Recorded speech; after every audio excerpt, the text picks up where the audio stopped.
fiscally responsible, financial geniuses, monetary magicians. These are things people say about drivers who switch their car insurance to Progressive and save hundreds. Because Progressive offers discounts for paying in full, owning a home, and more. Plus, you can count on their great customer service to help when you need it, so your dollar goes a long way. Visit Progressive.com to see if you could save on car insurance. Progressive Casualty Insurance Company and Affiliates. Potential savings will vary. Not available in all states or situations. Zootopia 2 has come home to Disney+. Let's go! Get ready for a new case. We're the greatest partners of all time! New friends. Gary the Snake. And your last name? The Snake. Dream Team. And new habitats. Zootopia has a secret reptile population. You can watch the record-breaking phenomenon at home. Zootopia 2, now available on Disney+, rated PG. And right now you can get Disney+ and Hulu for just $4.99 a month for 3 months with a special limited time offer. Ends March 24th. After 3 months, plan auto-renews at $12.99 a month. Terms apply. Hi, Natoik here. Just a heads up that today's episode contains discussion about road accidents and also discussion around 19th century and early 20th century mental health facilities. Welcome to Weird in the Wade, a podcast about all that's weird, wonderful, and a little off kilter in the town of Biggleswade in Bedfordshire and its surrounding area. If you like your history with a pinch of the paranormal and your supernatural stories with some historical context, then this is the podcast for you. Whether it's the legend of Black Humphrey or Biggleswade's road ghosts. Grab a cuppa, sit back, and let me take you on a journey into the weird.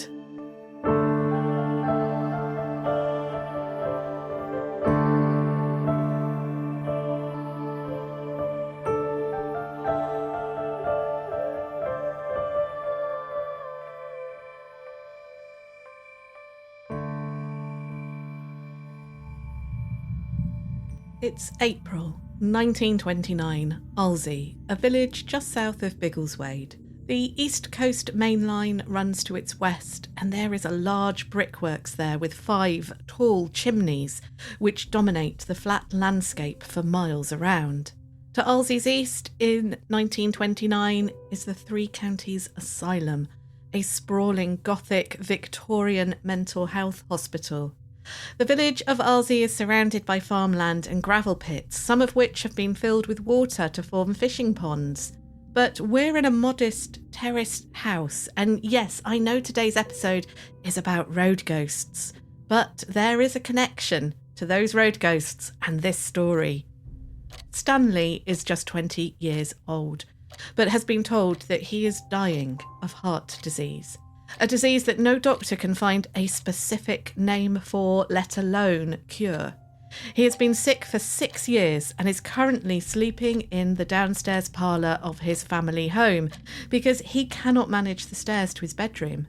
He can hardly manage to get out of bed at all. He is so weak. For the last 15 weeks, he has rested like this in bed. Bored, no doubt. There's no TV to watch, no computer games to play, nor podcasts to consume. In 1929. I doubt his family could afford a radio. There are books to read and family to chat with, and his baby nephew to watch over. Stanley says that this infant is his constant companion. Stanley's dad has also been with him most days and nights, sleeping on the floor next to his poorly son and baby grandson. It's a touching scene of 3 generations of one family being there for each other. But for 20-year-old Stanley, this must be a lonely and frustrating existence, and a frightening one too, not knowing what exactly ails him or what he should do about it. On the 16th of April, Stanley's dad finally decides to get a night's sleep in his own bed, leaving Stanley downstairs. It's 11 p.m, and the small parlour is dark, a kind of darkness we don't have anymore. There's no street light outside Stanley's house. No standby light on the TV or computer, no digital alarm clock glowing in the corner, but some moonlight filters through the window. Stanley cannot sleep. Anyone forced into bed rest or experiencing chronic pain will understand this. Stanley is fatigued, he's exhausted, but his body clock is running haywire. So Stanley is awake, in the darkness, when something strange and remarkable begins to occur. And here are Stanley's own words describing what happened. I was lying awake when the room suddenly seemed to fill with a white cloud, as if a railway engine had discharged its steam through the front door. Gradually, the cloud came towards me, and then feet and legs and finally a head of a human figure slowly developed. It came to within a foot of me, and I could tell it was the dim figure of a woman whose head was so bent towards the floor that her face could not be seen. She was dressed in black and had silvery white hair. I was startled at first, and I called out, "Oh!" and picked up a walking stick which I had beside the bed so that I could knock on the wall if I had a heart attack. At first, I thought it was a burglar that had got into the house, but the vision touched my shoulder with her hand, and in a subdued but clear voice said, "Don't be alarmed. Get out of bed and you will be all right." My strength seemed to return to me all at once. I reached for a box of matches and I struck a light, and the vision immediately disappeared. The first thing I did was to jump out of bed and put on my clothes, and then I walked upstairs to my mother's room. Since then, I have felt as well as I was before I had the accident. I have slept well at night, and the pain I had daily for 15 weeks has not reappeared. I am out nearly all day and have walked 5 or 6 miles every day, and I've also done some running. During the past 6 years, I have been examined by 16 doctors and a Harley Street specialist. Dr. Bourne told me that I would never do another day's work. Dr. W.W. McNaught was the only one who believed I could get over it. I have been to a nursing home in Southend and to a private home on the Duke of Bedford's estate at Aspley, but nothing has done any good for me, and I have always gone to pieces a week after I got home. I am going to have a week's holiday, and then I hope to get some work. Stanley and his mother are convinced that this is a miracle, worked by the ghost of his grandmother, who was transported to him in a thick cloud of fog. And that's the common theme within today's episode, fog. The 2 road ghost stories I am going to tell you involve fog and mist as well, the most paranormal of weather phenomena. Welcome to Weird in the Wade. I'm Nat Doig, and today we will be exploring 2 fascinating road ghost cases, alongside this case of Stanley's miraculous cure. I'll consider some of the common themes within road ghost encounters and why mist and fog so often crop up in ghost stories, whether they're out in the countryside, the city or town, or even, as in Stanley's case, inside our homes.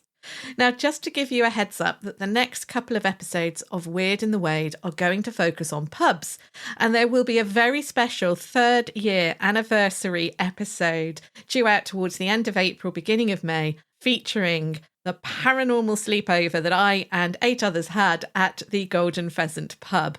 Yes, the most haunted pub in Biggleswade. So I hope you've got your drinking heads on for the next couple of episodes, which are going to focus on pub ghosts. But back to Stanley's misty miracle. Stanley. What can we make of Stanley's story? What was going on with his health, and was he really cured by the ghost of his grandmother? I'll attempt to answer some of these questions now before we move on to the road ghosts and my guest. The newspaper article about Stanley's recovery that I found whilst researching something else, as usual, is headlined in the language of its time, reading, "Arlesey invalid's remarkable recovery, misty visitors' effective bedside manner, heart sufferers' miraculous gain in strength." In the article, Stanley explains that his heart condition was caused after having an accident at work. The accident involved him being caught in machinery whilst working in a factory in Letchworth, a town just south of Arlesey in Biggleswade. He was just 14 and a half, he says, when the accident happened. The fact he adds that half really emphasises to me how young he is, and just makes it even more heartbreaking that he was working in a factory at such a young age. At 20, as he tells this story to the journalist, he still sounds so young. No doubt he left school at 14 to contribute income to his family, as so many working class children did at that time, including my grandparents on my mum's side. Since the accident, for 6 years, Stanley has been plagued with pain, heart trouble, weakness, and extreme fatigue. Understanding of fluctuating conditions, especially those brought on by both physical and psychological shock, was in its infancy in 1929. The word invalid, in the headline, summed up how this young lad was categorised by society at the time. To be honest, medical understanding and our attitudes towards these types of conditions is still wanting. Long COVID has highlighted an increased research into the after effects of illness, but we still have a long way to go. But from Stanley's own admission, most of the specialists he sought were stumped and wrote him off as a lost cause. Interestingly, the doctor he mentions who gave him hope that he could recover, a Dr. McNaught, was his local GP or equivalent of the time. So the doctor who probably knew him best did have hope for Stanley. But what of this miracle? The newspaper interviews Stanley's neighbours to get their opinions on the matter. And it reads like the comment section on a town Facebook post, and it reminds me how very little we change over the years as people. The way we communicate, the methods we use might change, but the kind of stuff we say doesn't. So one neighbour speculates to the journalist that Stanley's bed rest is what has helped him recover, not a ghost, whilst another pessimistically says that this won't last. He'll overdo it and he'll be poorly again. Now, there is a long history of miracles being reported when it comes to people experiencing disability and long-term health conditions, going right back to the Bible and the miracles worked by Jesus and his disciples, then by later saints. This idea of miraculous cures is baked into Christianity. Now, I could and maybe will in the future make an episode about angels, ghosts, and other supernatural beings affecting people's health, but it is understandable why Stanley and his family will have longed for some kind of relief for him, especially when medical science was not helping him. Now, as a disability activist over the years, I have seen that these miracle narratives can do harm as well as sometimes help individuals. More often than not, there is no miracle cure, whether spiritual or medical. And hoping or striving for a miracle cure can give some people motivation, but often the disabled or ill person actually just feels frustrated. Many report that they feel that they somehow aren't good enough for a miracle, that they haven't tried hard enough, or they're just not lucky enough for this miracle to happen.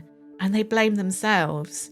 And all of this detracts from making the right adjustments and interventions needed for a person with a long-term health condition or disability to live independently and well. But that more modern way of thinking about health and disability was decades off in 1929.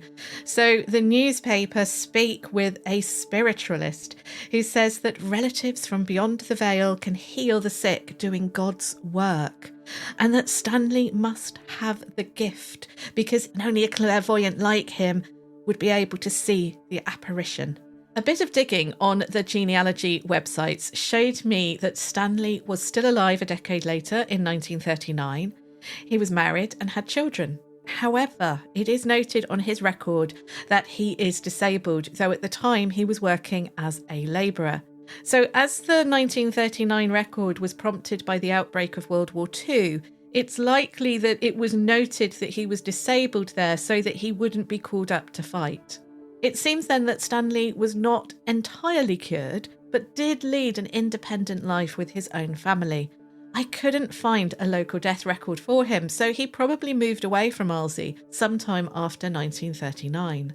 His story struck me for many reasons, the attitudes to disability it highlights obviously being one, but on the paranormal side, the presence of fog or billowing steam, like from a train engine of the time, was another reason. The other was that this took place in Arlesey. I'll come on to looking at the fog, mist or steam later, but the reason Arlesey piqued my interest is because the next story that I have for you takes place at Arlesey, or just northeast of it, about 16 years ago. And it's one of the most compelling and strange stories I have ever been told. I am delighted that Anne agreed to speak with me on the phone to tell me and all of you about her strange encounter near Arlesey. And here's what she had to say. Well, it was August. I remember it was sort of about the middle of August. It was 2011. And at the time, I had a friend who lived in Cambridgeshire, and they had a family party going on in Arlesey. So we'd been celebrating the party, but I hasten to add no alcohol was involved before skeptics think that we were sort of a little bit, merry. So we were on our way home, and because we'd been talking about the Three Counties Asylum, as it used to be called, my friend said, why don't we just have a look at the entrance to the Fairfield estate, because they've converted it into flats. So we drove sort of a roundabout way to look at it. And I can just remember sort of pulling up on the right-hand side, seeing the original gate pillars and the facade of the hospital, which had been converted into flats. And then we proceeded along this country road. I can't actually tell you what the name of the road was because I'm not from the area, and it was dark by then, clear, and it was a mild night. There was no mist, no fog, no sort of atmospheric conditions. And, we came to this part of the road where it sort of dipped, as I recall, and there was like a ditch or a culvert on the left-hand side. And there was undergrowth and trees growing out of the bank. To my sort of surprise, there was all this swirling grey mist that was above the tree. And I was like, look at that, there's water there. And I didn't really sort of register anything more than that. But as we drove on a little further towards this bridge area, all of a sudden, this mist shot across the car and it engulfed the car. And I mean, we're all used to driving through fog where it just sort of swirls into the headlights and it's on your bonnet and you drive through it. But this was like this icy cold cloud and it just engulfed the car. And instead of just staying on the outside, it ended up inside the car. And as it shot past us, I just went so cold and I was shuddering. And I just suddenly felt that there was a presence to this. It just wasn't fog, it just wasn't icy cold. There was some menacing presence attached to it, and I just felt that it sat down on the back seat. It sort of metamorphosized into a shape on the back seat. And I just looked at my friend, and my friend looked at me, and it was like, oh, get out of here. So he stepped on the accelerator and as safely as we dared, we sped off thinking, well, it's localized to the bridge. It will just, whatever it is, if there is something there, it will just stay there. But to our horror, it came with us. And I just have recollections of like thumping the dashboard, seeing if the aircon was on, seeing if there were cold air blowers, looking to see if my friend had the window wide down anywhere. And it wasn't. The windows were tightly shut, there was no aircon on, there were no blowers on, and there just was no explanation for what on earth had happened. And, we didn't talk, and I can remember just winding that window down and shouting out, get out, get out, because I was convinced there was something in there. I didn't care what my friend thought of me, because I thought, well, he might think I'm a little bit crazy for shouting this out, but he agreed with me. There was something there that we couldn't explain. And we just thought, well, we'll leave it behind. And we went off round these roads in the dark. And I thought, as soon as we get to light, as soon as we get to other vehicles, we'll lose this, whatever it is, this phenomena, and it will be gone. But it stayed in that car. And all I can remember is just whizzing along, turning left, getting to a few roundabouts, down a slip road and onto the A1. And it stayed in that car for a few miles, and we came to a roundabout. I can't tell you which roundabout it was, but at this point we just felt this almighty whoosh, and as it had come in through the front windscreen, it just went whoosh past us and out of the windscreen. Wow. And I cannot tell you what it was. I just do not know. So in a nutshell, that's basically what happened that night, but we were quite shaken. I think I was in shock more than terror. I didn't have time to be terrorized. It was just shock. And I just felt that it was trying to engage. I'm quite sensitive, and I just felt it was trying to engage me, and I was having none of it, because I just thought, whatever this is, if there is something there, and this isn't just weather, and my mind playing tricks on me or whatever.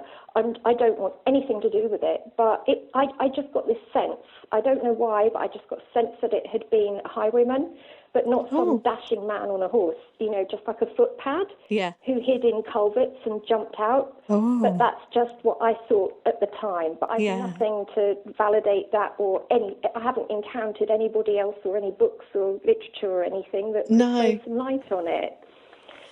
Thank I you. don't know what you think. Thank you so much for sharing that with me. Where to start with Anne's story? There is so much to it. First, we have 2 witnesses to this incident, which is the gold standard in paranormal encounters. Multiple witnesses. Let's first look where Anne's encounter is similar to other road ghost narratives. You're probably familiar with urban legends and ghost stories of phantom hitchhikers. Every stretch of lonely road in the UK seems to have one of these stories. A person seen hitchhiking at the side of the road late at night. The driver stops for them. They converse. The hitchhiker gets into the car, and then they vanish. Sometimes straight away, sometimes once the destination is reached.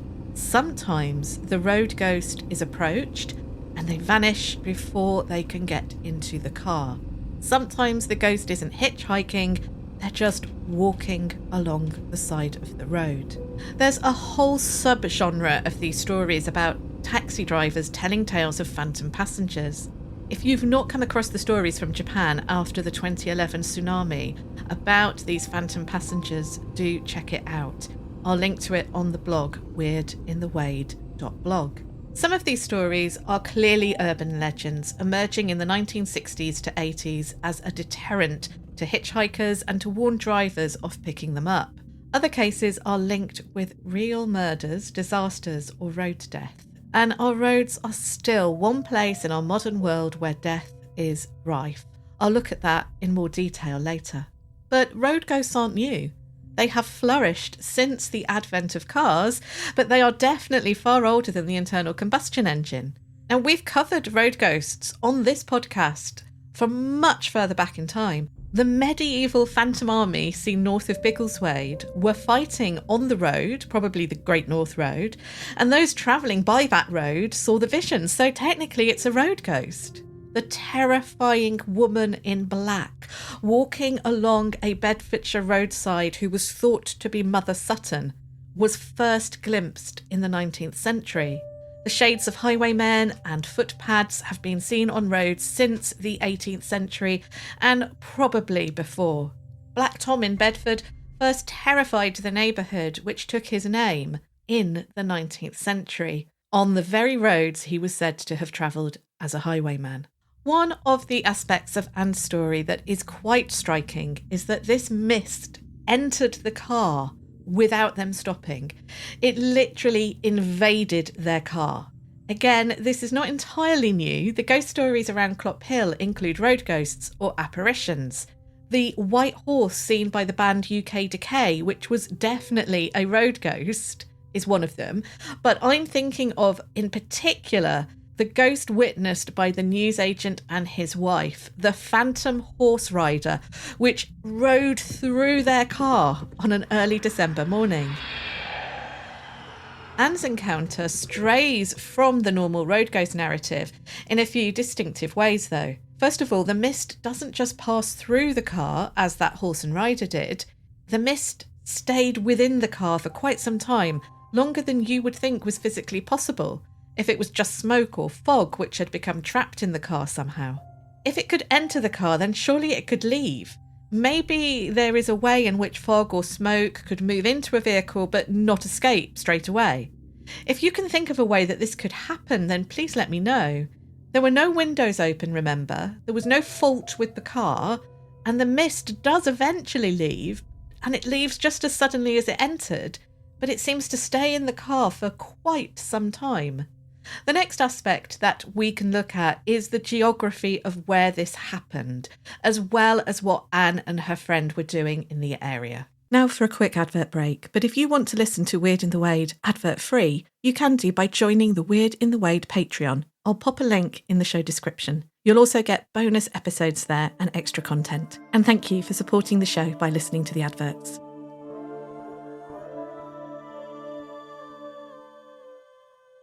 Eczema is unpredictable, but you can flare less with Ebglyss, a once-monthly treatment for moderate to severe eczema.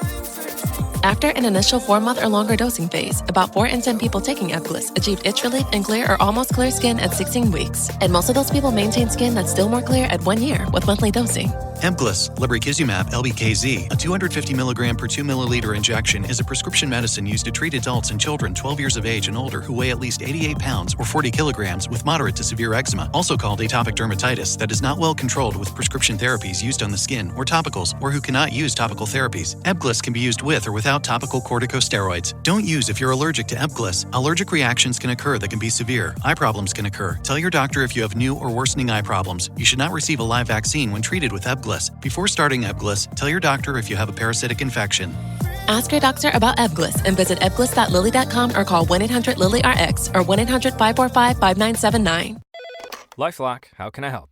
The IRS said I filed my return, But I haven't. 1 in 4 tax-paying Americans has paid the price of identity fraud. What do I do? My refund, though. I'm freaking out. Don't worry, I can fix this. LifeLock fixes identity theft guaranteed and gets your money back with up to $3 million in coverage. I'm so relieved. No problem. I'll be with you every step of the way. 1 in 4 was a fraud-paying American. Not anymore. Save up to 40% your first year. Visit LifeLock.com/podcast. Terms apply. Not sure how to tackle your taxes? Are you sweating the small print? You may be experiencing FOMO, the fear of messing up. The answer? Using TurboTax on Intuit Credit Karma. They help you get your biggest refund, and then we help you do more with it with a personalized plan designed to help you hit your money goals. It's time to take your taxes to the max. Start filing today in the Credit Karma app.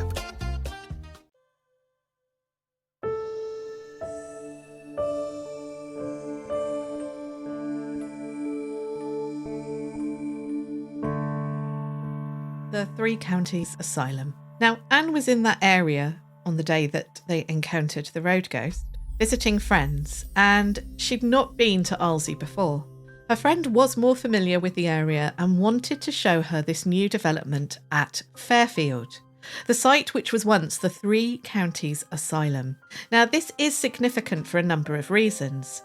And I want to say up front here that I believe that some kind of mist or fog did enter Anne's car that night and stayed in the car with them for far longer than would seem possible. Now, what that mist or fog was, I don't know. And the fact that Anne interpreted the mist as supernatural in origin could be for a number of reasons, and possibly the most straightforward being that it was supernatural. But we also need to consider that Anne had been visiting a site which has associations with the Gothic, mysterious, and much, much more sinister stories. The Three Counties Asylum was built in the 1860s as a response to the Victorians' concerns about how to treat those with mental health conditions or who had learning disabilities or epilepsy. Before the 19th century, help for those with mental illness or learning disabilities had been limited to being cared for by family and local communities on the whole. Hospitals like the Bethlem in London, known as Bedlam, did exist before the 19th century, but were limited to treating the most difficult, high-profile or wealthy patients. And I use the word treat here loosely, as the few hospitals that existed really didn't provide therapy or care as we know it today. Bedlam was famously open for the public to visit until the late 18th century, turning patients into exhibits and entertainment. The Victorians, in their desire to reform society, set up a network of county asylums across the UK. Large, sprawling hospitals in what would have been, to the Victorians, a modern style, but to us now appear gothic and spooky because of the stories which have swirled around these buildings since they were built. Some of the motivations for building these hospitals were laudable. They were to provide peaceful and pleasant surroundings with fresh air where wholesome pursuits like gardening and farming could be carried out by patients. No longer a place for the public to visit and gawp at the unwell, they became almost the opposite, fortresses to keep the patients secure and away from decent society. As medical science developed, many of the treatments, and I say that in inverted commas, carried out were cruel and abusive. And as I mentioned above, these hospitals did not just house patients who we might recognise as having mental health conditions. There were many patients who had things like epilepsy, learning disabilities, neurodivergence, and even unmarried mothers were sent to these asylums. The Three Counties Asylum grew from housing 460 patients in the 1860s to over 1,000 in the 1930s. It wasn't just adults either. Records from the 1880s show that children were also patients. Their stories are heartbreaking, as they're separated from their families.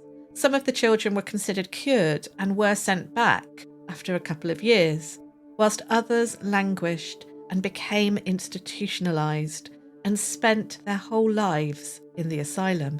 What is possibly more surprising is how long these institutions existed for. In the 1980s, I attended summer fetes in the grounds of the Three Counties Asylum. Its name had been changed to Fairfield in the 1960s, a pleasant name evoking the beautiful setting of the hospital. But even in the 1980s, as a child, I knew that it was a mental hospital, as they were politely called back then. I won't use the more common terms used. The least offensive was probably the madhouse. As a child, I heard other kids and adults threaten each other with being sent to Fairfield if they were a bit unruly or naughty. The men in white coats would come to take you away to Fairfield, was the threat. That pleasant name took on a sinister hue.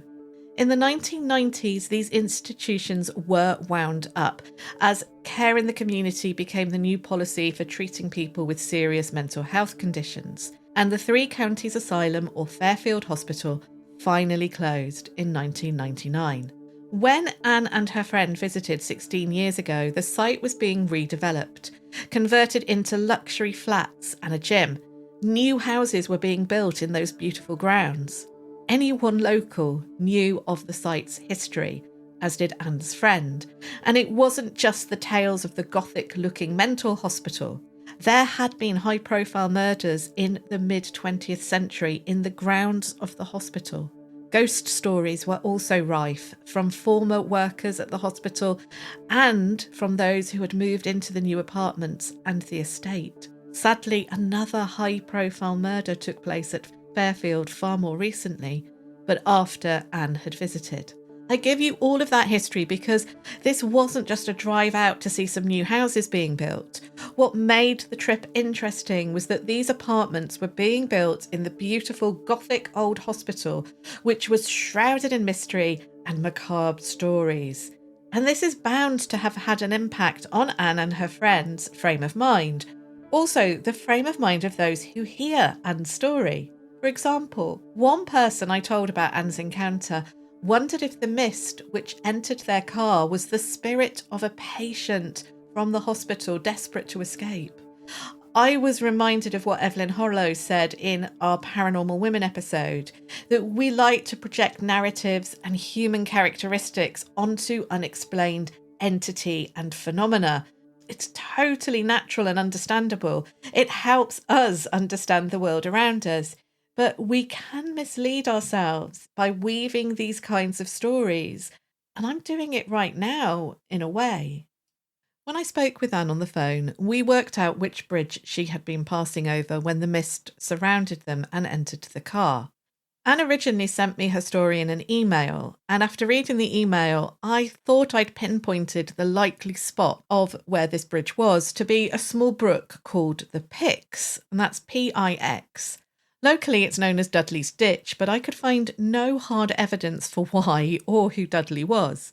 A local school is known as the Pix Brook Academy, and the brook has flooded in recent years, but none of this really helped me in understanding Anne's encounter. But then, whilst on the phone to Anne and using Street View, we worked out that the bridge where the mist emerged was in fact crossing the River Ivel, just south of Stotfold and northeast of Fairfield. After establishing that the mist appeared above the River Ivel Bridge, I then wanted to track down where the mist left the car, and both Anne and I were really surprised to discover that it was probably the south roundabout on the A1 at Biggleswade. Yeah, it's Biggleswade. That is so in itself. So that's ironic, so funny. isn't it? Your strange mist got out of the car at Biggleswade. Well, over to you. We'll go and hang around that Yeah. roundabout and see if we find anything. But interestingly, at that roundabout there is more water. You cross over the River Ivel again just before that roundabout. Oh my goodness me. The fact that the River Ivel seems to have been connected to the mist at the very least surprised me. And the fact that the mist left the car at Biggleswade right next to the River Ivel surprised me even more. Was the River Ivel the link? Now, I have searched for folk tales or creepy stories connected to the River Ivel ever since I started this podcast, and in fact before, and I found very little specific information. So I decided to have a chat with someone who knows the river better than most, a local fisherman. He said that particularly in the summer, early in the morning or just before sunset, the mist can really rise suddenly and seep out from the river across the fields nearby. He also mentioned that there were times when he felt uncomfortable fishing along the Ivel. This was usually very early, around dawn, or very late into the night. He described it as if the river just let him know it was time to leave. He wanted to remain anonymous, but he's not superstitious, nor really believes in ghosts. He mentioned that this feeling of disquiet would creep over him, and he put it down to the roosting birds watching him, the swans lurking in the gathering dusk and mist. But he did explain that the river's vibe or atmosphere could change swiftly from being calm and normal to suddenly feeling off and oppressive. It meant it was time to go home. Was the mist that entered the car then just that, some mist, which somehow seeped its way into the car and then was dislodged with the car moving around the roundabout? Or was it something else, hitching a lift from one part of the River Ivel to another?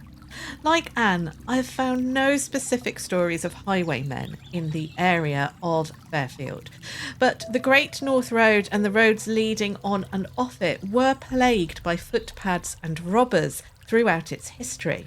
And that led me to consider the River Ivel. Now, we wouldn't necessarily think of the Ivel as being a place where you would find highwaymen or robbers, but from the mid-18th century, the river was worked from Biggleswade down to Stopfold, though no further south really than that. And the bargemen who worked on the boats on the River Ivel certainly had a reputation. Now, my family, on my mum's side, my granddad was born on a barge and grew up on the barge. He could swim before he could walk. So I know what those stories tended to be around bargees and the people who worked on the barges. And they were considered to be quite rough people that didn't have a fixed home, which actually wasn't true, though most of them did. But certainly in Biggleswade, as elsewhere in the country, the people who worked on the boats along the River Ivel had a reputation of being particularly lawless and also for throwing the best parties. It seems to be that where the boat people lived in Biggleswade near Cowfairlands had a reputation as being somewhere where you could go and have a good time. But there was also a level of distrust about the people who worked on the boats, coming and going as they did, not being permanent residents within Biggleswade. But I still can't think of any reason for why the River Ivel would be associated with a particular ghost. So I am going to do more digging because this is something that really fascinates me. And I have been contacted by a listener who lives on a barge who would like me to cover stories about the canals and boat people. So I will definitely look into it to see if this holds any kind of clue to this particular ghost story as well. But before I move on to the next ghost story, recently I did hear that someone else had experienced something very, very odd around Fairfield. And this involved something unexplained entering their car whilst they drove past Fairfield.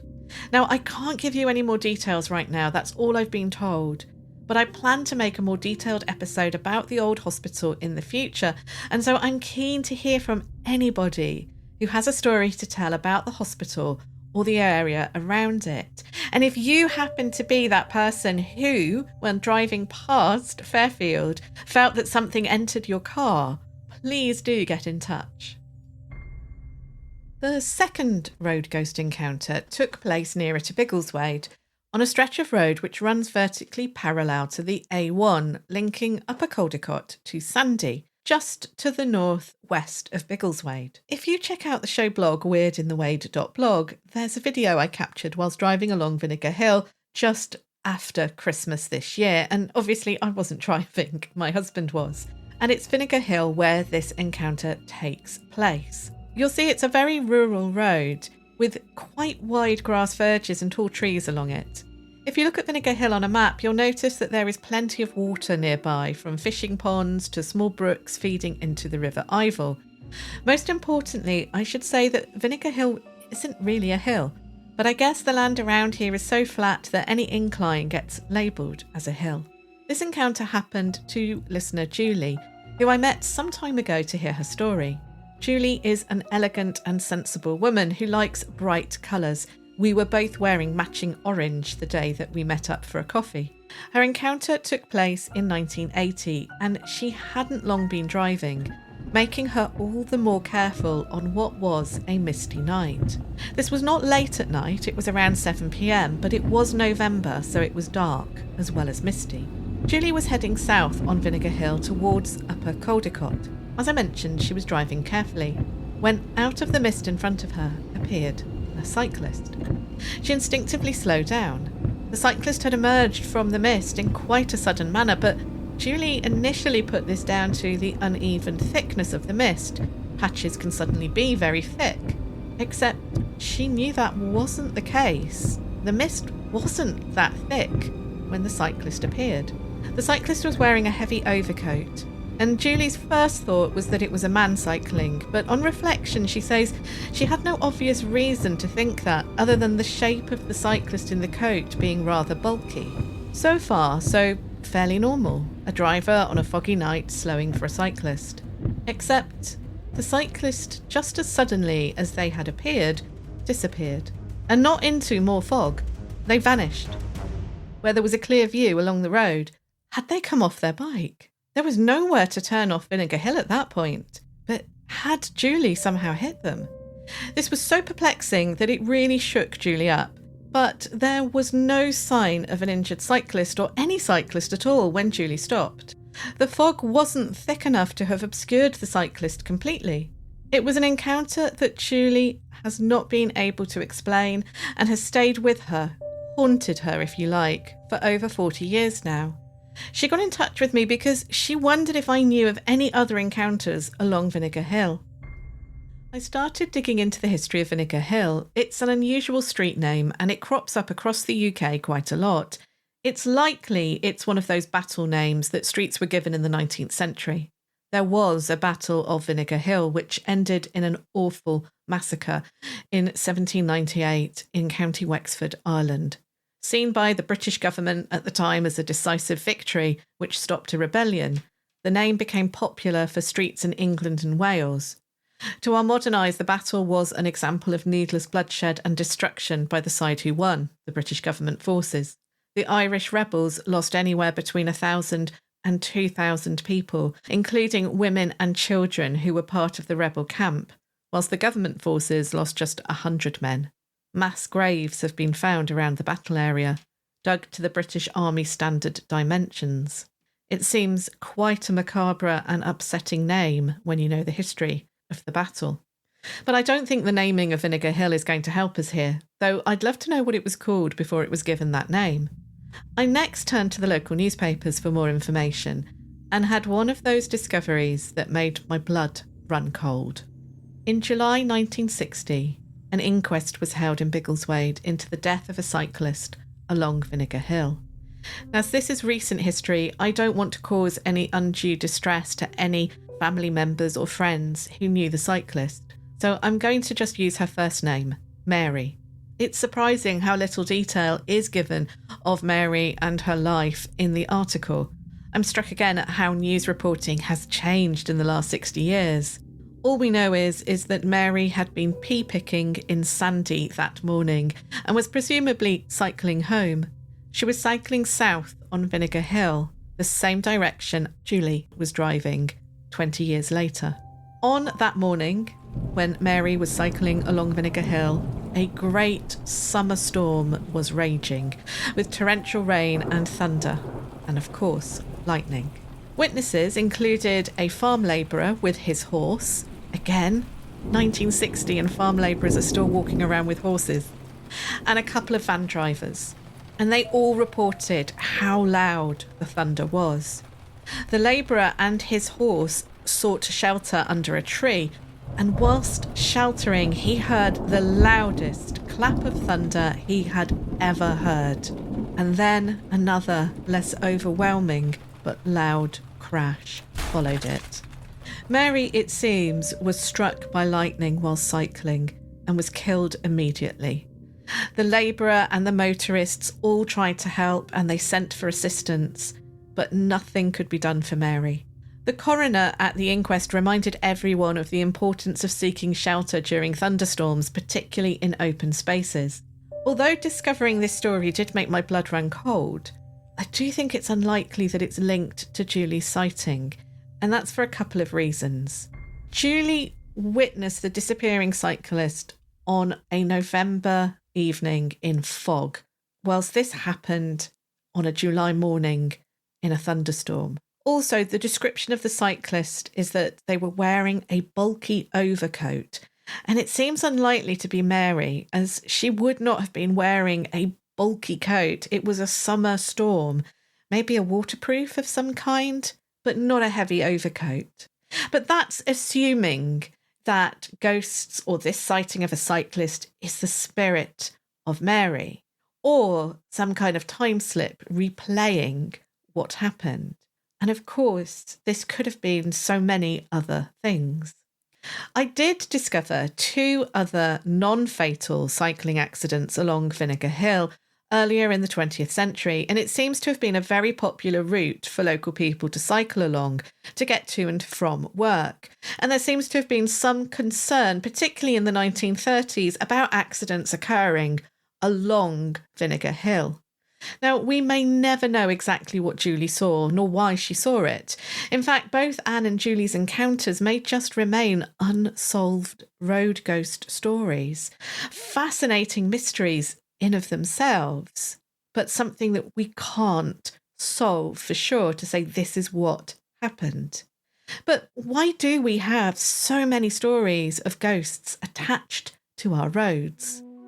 When you look at where multiple ghost sightings occur, they tend to be in places which have a history, which makes sense, and also places where you find lots of people congregating together, which I'm guessing also makes sense. But these are also places where there are times of quiet, darkness, and possibly emptiness. I'm thinking hospitals, schools, stately homes, theatres, police stations and prisons. They all fit that bill. And all of these places are also places where emotions can run high or even trauma has occurred. Another common theme of where you find ghost stories is where people have died. Hospitals, battlefields, and places of execution, for example. Today in the UK, death largely occurs behind closed doors, at home or in a hospital maybe. We don't encounter death and trauma very often unless you work for the emergency services or in end-of-life care in some way. But there is one place that we encounter almost daily where death still lurks, where we take our and others' lives into our own hands in a way that we seldom consider, or you certainly do if you drive, and that is on our roads. Although deaths and serious injury on our roads have reduced in the last 30 years, the figures are still quite sobering when you read them. And just an aside here, the highest death rates on our roads were actually during the Second World War. But before that, they peaked in 1938 and then again in the 1960s.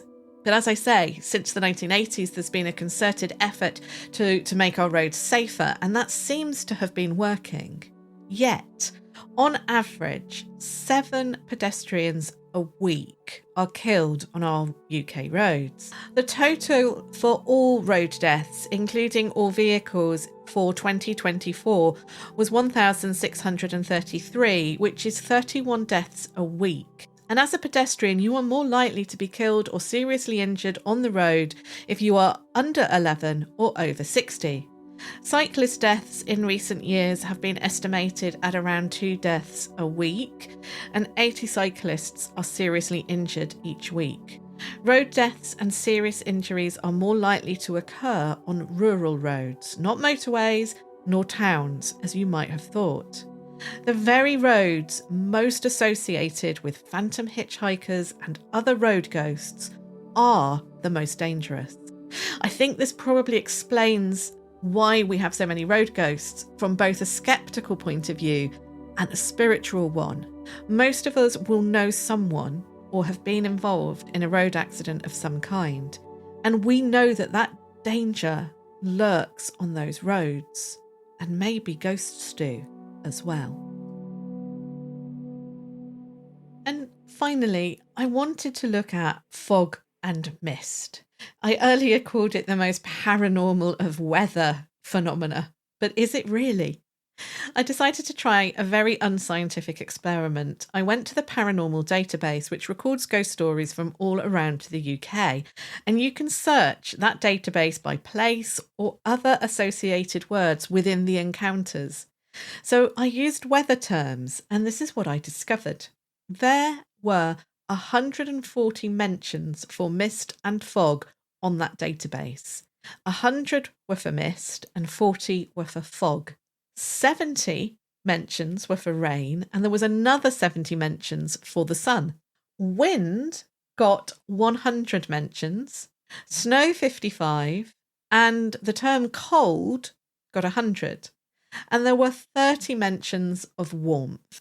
Now, mist and fog comes out on top when considered together, but some cases of mist are not describing the weather, but the phenomena or the paranormal entity itself as being a mist or transported in mist, like in Stanley's encounter at the start of the episode. The billowing mist entered his house and then turned into the shape of an old woman. It wasn't foggy outside, just in his room. With the paranormal database, cold also wasn't always relating to the weather, but that the paranormal experience made the person feel cold.